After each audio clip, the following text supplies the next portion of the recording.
NYC is finishing many new super interesting attractions in 2025 that you need to know about. These new projects are so exciting they will fill up with crowds as soon as they open, so I want you to hear about them first. Especially the new pool being opened up in the East River. The plan is for Plus Pool to open in the summer of 2025, and it's a game changer for New York City.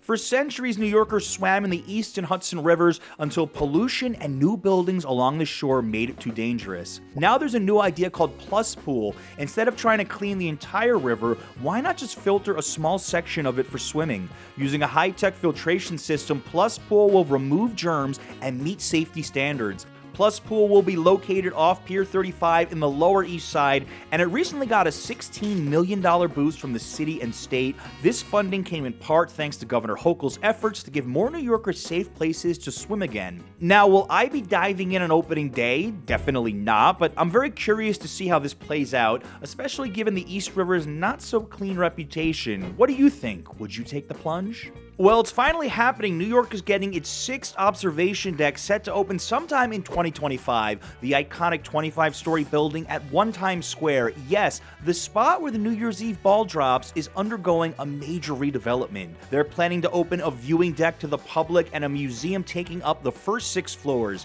This is huge because it'll be the first time in decades that most of the building's interior is open for everyone to explore. Along with the museum and the observation deck, you'll find 12 floors of high-tech brand activations. The museum will dive deep into the history of Times Square and the beloved ball drop tradition. So come 2025, you'll have an actual reason to spend more time in Times Square.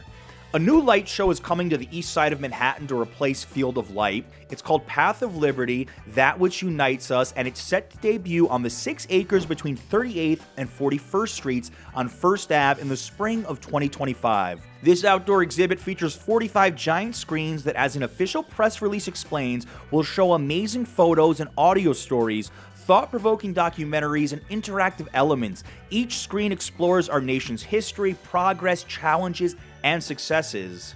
Filmmaker Daniela Vale led this production. She traveled all across the country to capture the interviews and portraits you'll see. You can expect to meet people like a World War II veteran, small-scale farmers, national park rangers, a retired New York Fire Department lieutenant, union transit workers, and many more. No word yet on admission cost, although if it's anything like Field of Light was, it will be free and have time tickets. If you visited Anne Frank's house in Amsterdam for the first time ever, they're having a special exhibition outside of the Netherlands in New York.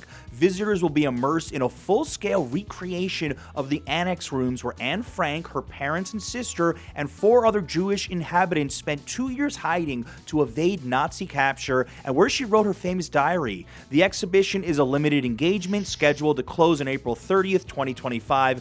Tickets are available at annefrankexhibit.org. Adult admission starts at $23, and it will be at the Center for Jewish History north of Union Square. There's lots of new Broadway shows opening in 2025 you need to know about. Where are my Stranger Things fans at? Stranger Things: The First Shadow is a play based on the Netflix TV show and coming to the Big Apple after a successful run on London's West End. Opening night is April 1st. It's a prequel. The play takes place in 1959 Hawkins and follows younger versions of the adult characters from the Netflix show, including Joyce, Hopper, and Bob Newby. Buena Vista Social Club is a Broadway musical created about the making of the famous 1997 Grammy Award-winning album and tells the stories of the legends who lived it. Produced by John Leguizamo, a world-class Afro-Cuban band joins a sensational cast of musicians, actors, and dancers from around the world for an authentic experience unlike any you've seen or heard before. This one sounds like a lot of fun. I predict one of the hottest tickets for Broadway in 2025 will be Shakespeare's Othello, which is starring 2 big-time Hollywood stars, Denzel Washington and Jake Gyllenhaal. Opening March 23rd and with a limited run until June 8th, tickets won't be cheap, but this could be a special performance. Glengarry Glen Ross for fans of the movie and Tony Award-winning show. This is coming back to Broadway March 31st. The play is set in a cutthroat Chicago real estate office where 4 salespeople compete to sell mostly worthless properties to unwitting customers. Whoever sells the most wins a car, whoever sells the least is out of a job. Starring Kieran Culkin, Bob Odenkirk, and Bill Burr, I'm such a fan of the movie that I've already bought tickets myself. Waiting for Godot. It's not another Bill and Ted reunion, but Keanu Reeves and Alex Winter team up in this play that explores themes of existentialism, the passage of time, and the human condition, often through absurd and darkly humorous dialogue. Boop, the musical, based on the animated character Betty Boop.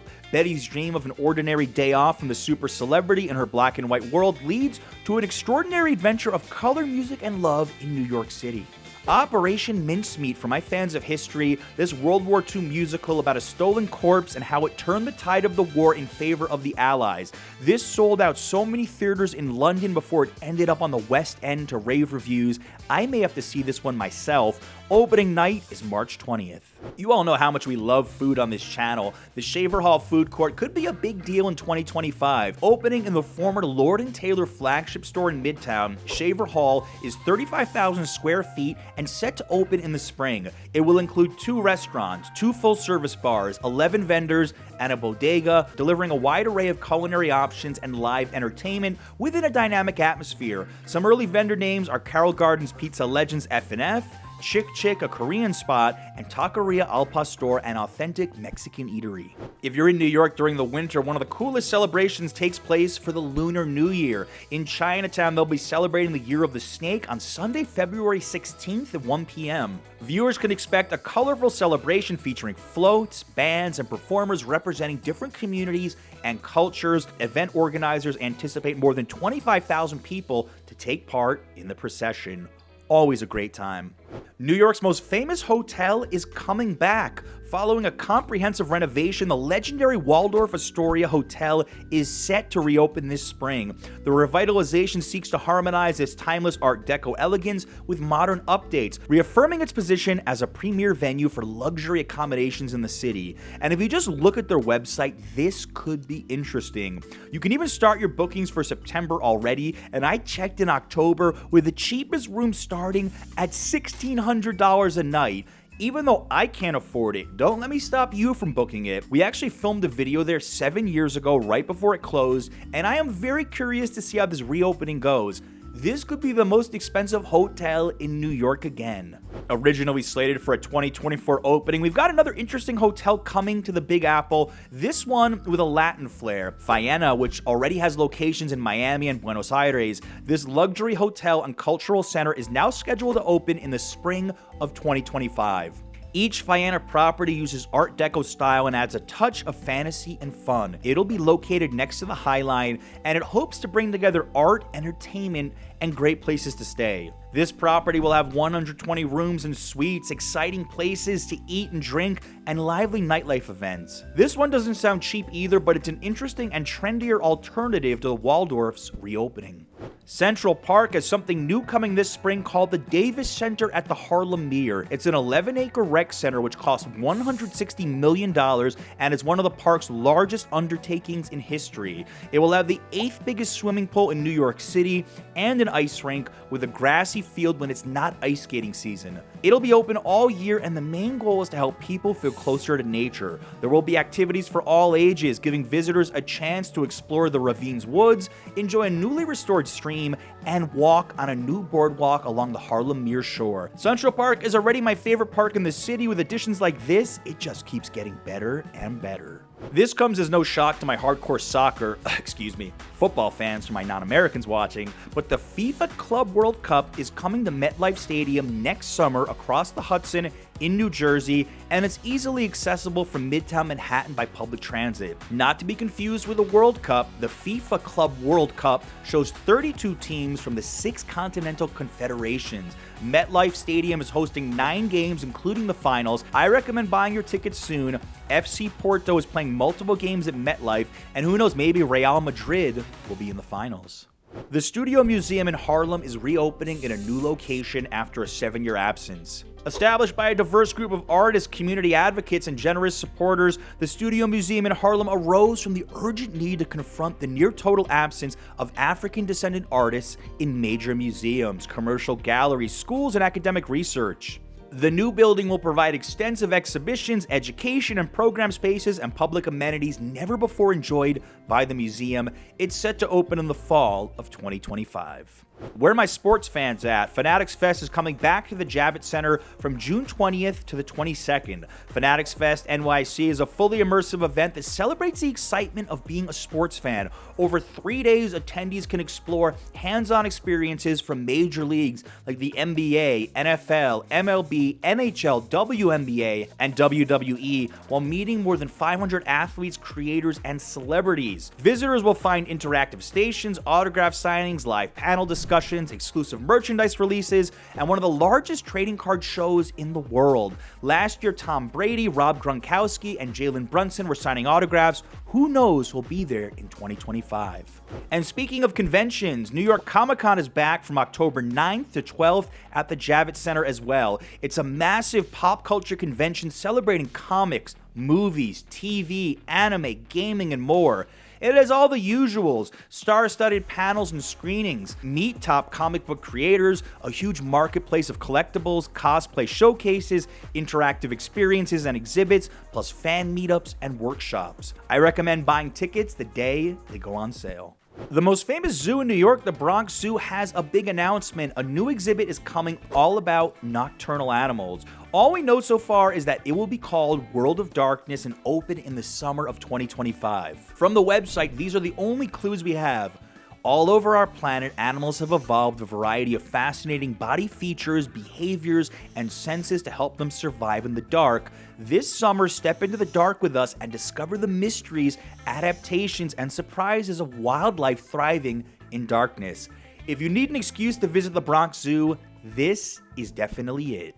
The New York Botanical Garden has made some big announcements for 2025. The first large-scale floral exhibition will be the Orchid Show, Mexican Modernism, from February 15 through April 27, 2025. Step into a world inspired by Mexico City, where old traditions and modern style come together in stunning displays of orchids. As you walk through the garden, you'll see thousands of these beautiful flowers showing off Mexico's wide range of plants and its rich cultural past. Inspired by the bright, bold designs of famous Mexican modernist architect Luis Barragan, on certain Sunday nights, visitors who are 21 or older can enjoy Orchid Nights. This special event includes music, dancing, cash bars, and delicious food you can buy.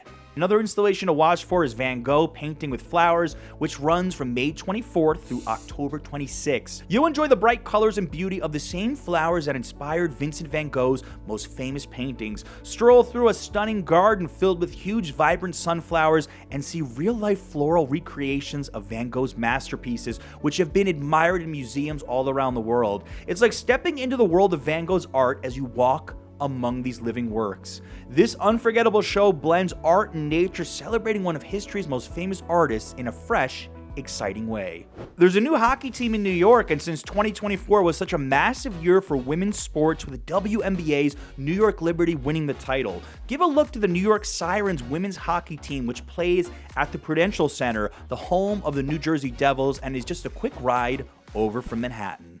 This is a little sci-fi for the channel, but there were some wild announcements about travel between the two mega cities of New York and London coming soon, perhaps. The New York Post had an article about a Texas aerospace company called Venus Aerospace that is working on a plane called the Stargazer that would travel about 6 times the speed of sound and reach much higher altitudes. This hypersonic jet could get travelers from New York City to London in under an hour. Not only will passengers on the hypersonic jet travel faster, but they'll also soar higher, up to 110,000 feet, high enough to actually see the Earth's curve. This is obviously years away from ever becoming a reality, but it was just announced. This second idea sounded even cooler to me. A 60-minute train ride from New York to London via a transatlantic tunnel. Just a fantasy? Maybe? Picture a tunnel stretching an incredible 3,400 miles, far longer than the 23.5-mile Channel Tunnel between France and England. Inside this futuristic tube, trains would travel in a vacuum, letting them reach unbelievable speeds of up to 3,000 miles per hour without air slowing them down. While it sounds amazing, the cost is just as huge, with experts estimating a price tag of around $17.4 trillion to make it happen. Not sure if this one's happening in our lifetime, but just the idea is so intriguing, even Elon Musk wants to potentially get involved. Until then, the 7-hour flight between New York and London is the quickest way for now. NYC's new attractions are cool, but unless you visit, they won't matter to you. That's why you should check out this 3-day travel guide so you can come see all the new stuff NYC is doing in person. Watch this next.